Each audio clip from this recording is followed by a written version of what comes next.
Hey pillars, and welcome to my first look of Shimano Dura-Ace R9200 12-speed group set that has just been released by Shimano. Now, I'm a little late to the party, but I basically drove across a country, so bear with me on that one. But I'm very excited to take a look at this group set. I've obviously made videos on my channel talking about some pre-leaks that we saw earlier in the season, so I'm very excited to give a non-biased true real world opinion on this group set. So near the end, after I go through all the characteristics that this new group set has and has improved on based on the current or now old generation and iteration of Dura-Ace and Ultegra, I'll share my thoughts in terms of how I think this will affect the cycling industry and also affect your riding and potential buying abilities as a cyclist and rider themselves. So I'm very excited. Let's jump into it. Now we're going to be taking a look at a video that was posted on Shimano's YouTube channel, which showcases the group set in its entirety, and I will be breaking it down, sharing my thoughts, and obviously the specs of this new group set. So Dura-Ace, it looks pretty much what you would expect in a new iteration of Dura-Ace. I'm not scratching my head saying, Shimano, what did you do?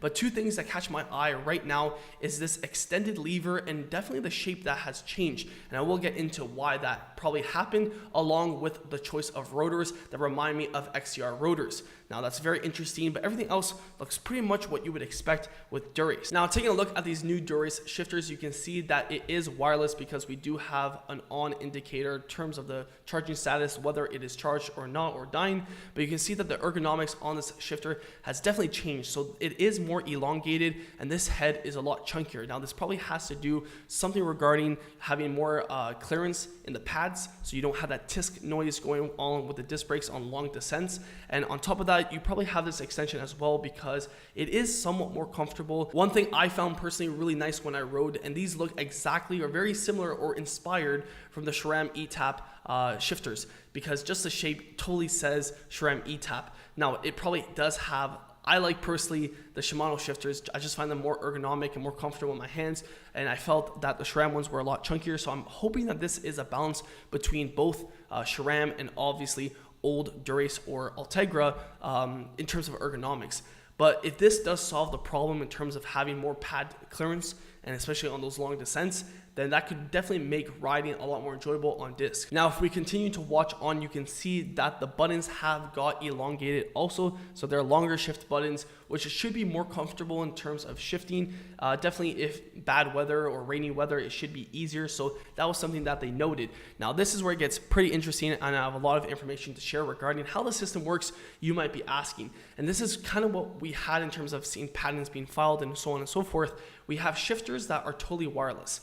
So that's pretty much like SRAM E-Tap, but what is different is that the rear derailleur and the front derailleur is not wireless. They are connected by a wire, and that is connected to a battery. Now you might be asking, why is the Dura-Ace 12-speed not wireless? I would say this is a semi-wireless group set, and that's because they do have to keep that reliability and crispness of shift that Shimano is famous for. So that is why when we saw the patents earlier this year that I covered, we only knew that the shifters most likely were going to be wireless and this was going to be somehow wired. Now you might be asking, where's the junction box? Where's the brain of this group set? And no longer is it going to be at the end of the bar end. It's going to actually be in the rear derailleur. The rear derailleur is going to be connected to the front derailleur, and that's going to be connected to a battery. So the reason why also I watched some, I think it's an engineer from Shimano explain why they chose not to go full wireless, and pros were saying with helicopters and other signal interference, it's just not worth it in terms of delaying any shifting performance. And that's why it took Shimano 8 years to get this out, because originally it was going to take them 5 years, but they were already working on it for 3 years, but they scrapped it because it wasn't up to standards.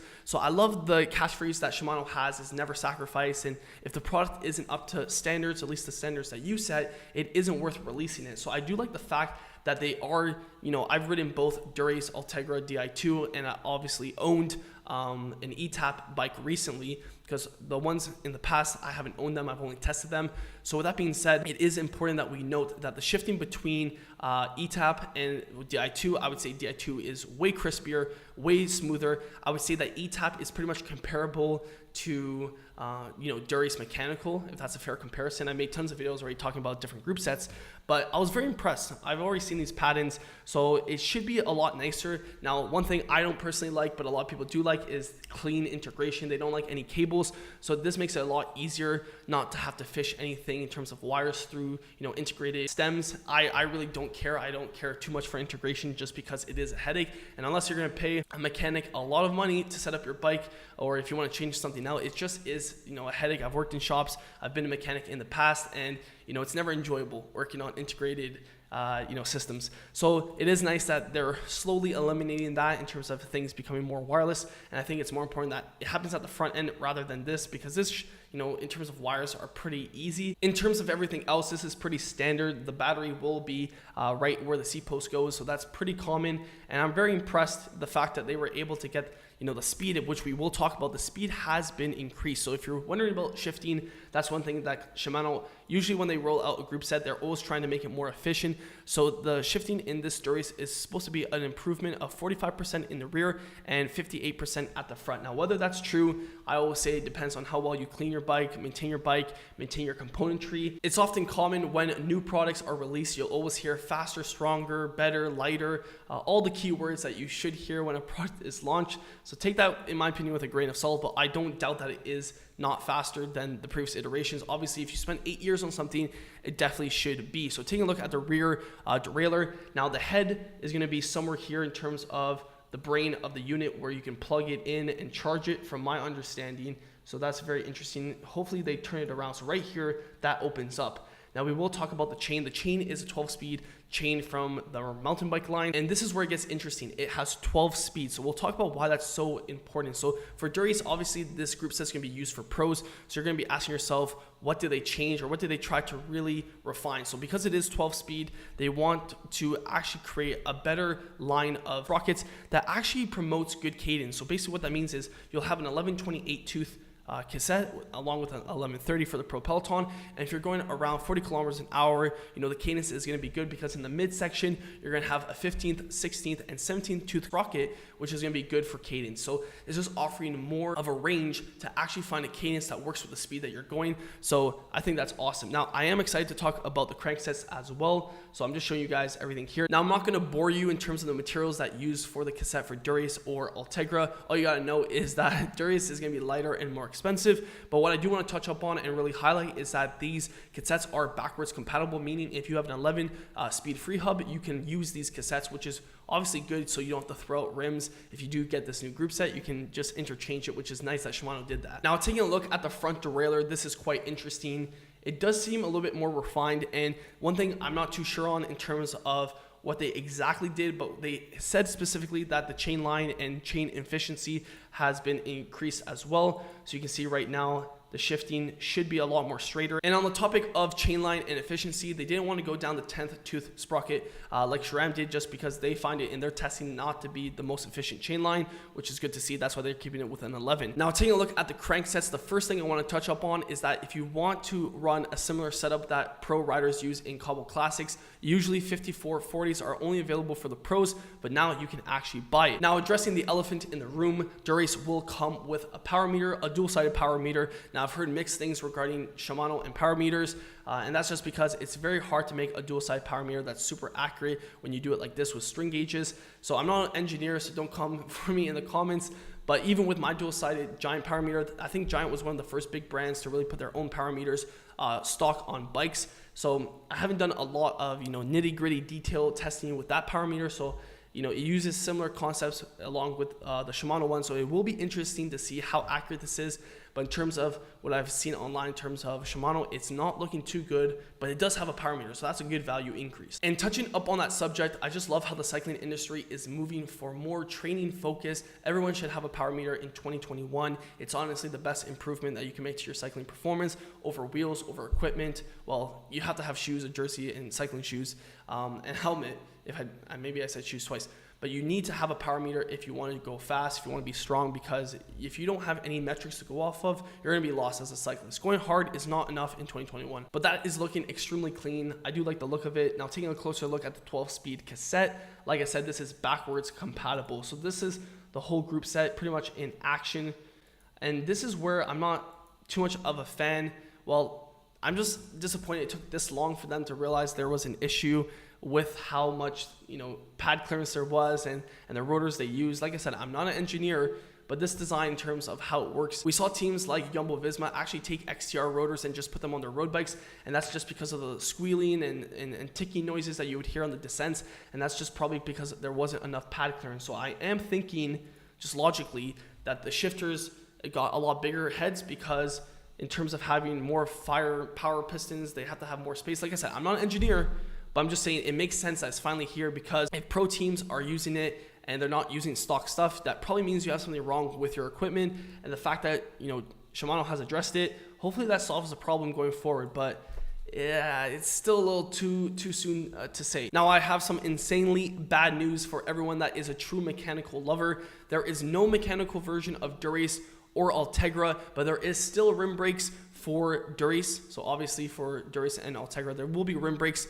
but it's just so unfortunate that if you like mechanical, that doesn't exist. Now, on the topic of mechanical group sets, it really grinds my gears and makes me sad as a rider. And one thing I want to note is not everyone can afford electronic group sets. So right now I'm in Georgia, and there are riders that ride Dura-Ace, old iterations of Dura-Ace, but mechanical. And the fact that you can actually just, switch out cables makes the fact that they can race with some pretty good stuff, in my opinion, compared to the fact that electronics would just not be in the budget. So it makes it kind of tricky, because getting replacement parts, if something breaks, that's extremely expensive. So the fact that if you want to run mechanical, you kind of only can do it on 105, to me is absolutely crazy going forward. So that's why we'll probably see a big market for at least this iteration of Dura-Ace and Ultegra for people that are on a budget. So hopefully the prices, I'm not too sure what the initial prices, obviously we'll know as time goes on, and everything's going to be bought out, so I don't think it's that important at this point in time. But if the price is competitive and eventually we get a 105 electronic group set,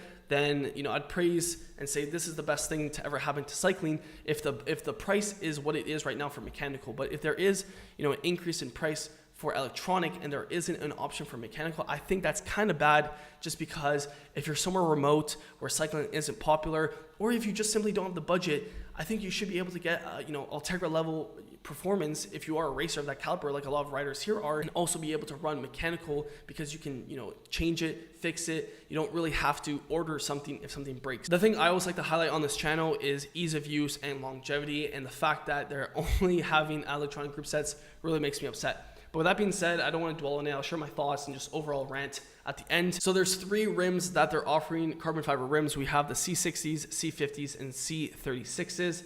And that pretty much wraps it up for this 12-speed new group set Dura-Ace R9200.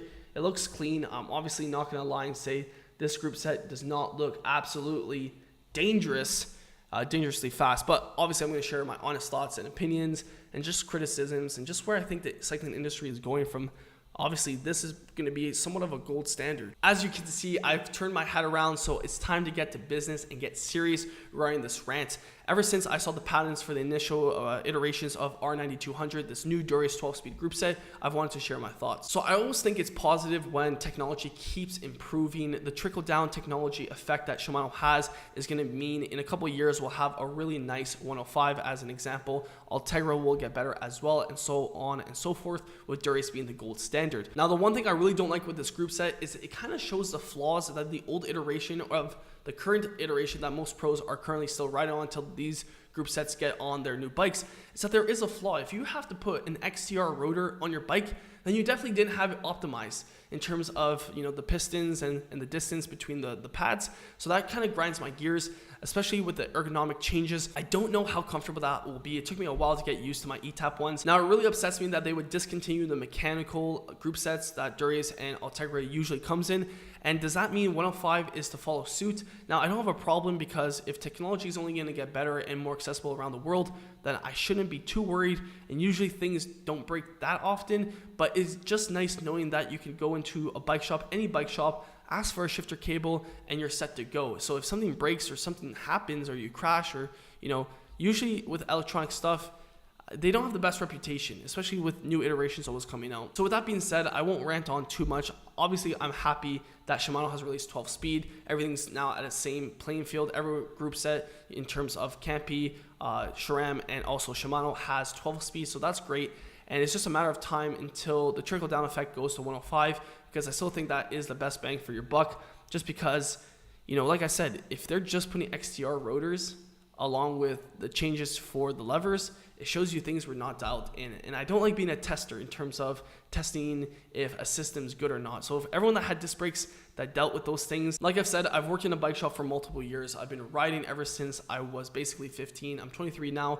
I've seen my fair share of rim brakes and disc brakes, and I've seen the whole 180 of the industry. So it's still a work in progress. And that's one thing I always want to touch up on anytime I talk about group sets, is just I still think disc brakes have a long way to go until they're perfectly refined. Eventually, I'm not going to be negative and say they're never going to get refined. Obviously, you need failure to get to the point where things are ready to go, but I still think rim brakes are still adequately just as good. But obviously, the disc brake army will come for me in the comments. So other than that, feel free to check it out. Do your own research. Try to do my best to be as thorough as I want it to be, because I never want to bore you guys with information that you literally will forget. But hopefully you got a good grasp of this new group set. So leave a like, subscribe to the channel.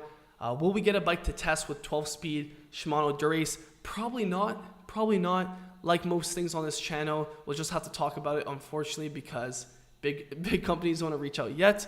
But hopefully in the future we do get to test some of these bikes, which would be interesting. So definitely subscribe. And until the next one, keep on pedaling.